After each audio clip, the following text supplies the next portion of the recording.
guys, good morning, good morning. Unpack tayo ng binili natin sa Shopee.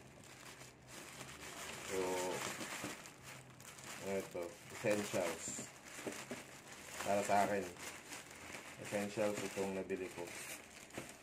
Kasi,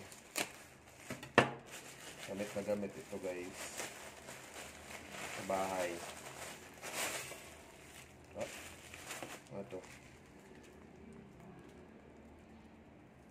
May sinama. Ayun. So, may sinama pala yung misis ko. Gamit ng baby. Mga hair clip. Ayan natin. Ayan. Hair clip. Gamit ni baby. Hair clips ng mga clip. At saka, ano ito?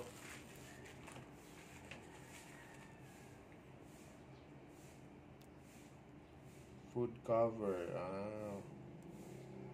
Food cover sa mga pagkain na plastic. Hindi ko alam yung price nito pero ito mura lang naman siguro ito. Basta Shopee yung galing. So, di na tayo magpo-post ng link ng store kasi bawal sa YouTube mag-post ng external links.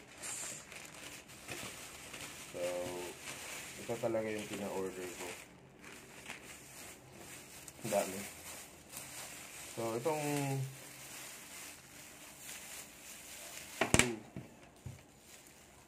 blue stick na to, ito, 50 daw to, 50 pieces. Tapos, yung price niya ay nasa 50 plus lang din yata, or 100 plus. Basta parang papatak siya na 3 or 2 ang isa eh. 2. Ayan. So, 50 pieces yan na maliliit. Sakto siya dun sa glue gun ko na maliit din yung ano. So, bilangin natin kung 50 pieces talaga siya. 5,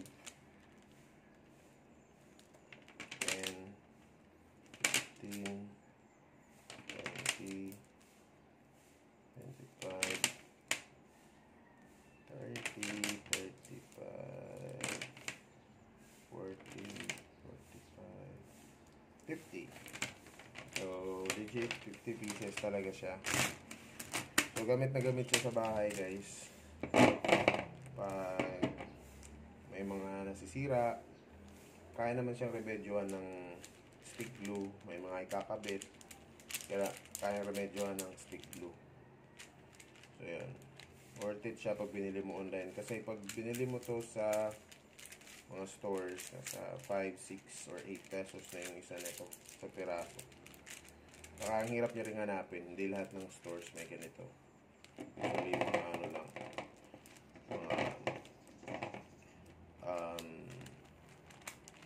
Nagbibenta ng school supplies. Ayan. Check nyo na rin to guys sa Shopee.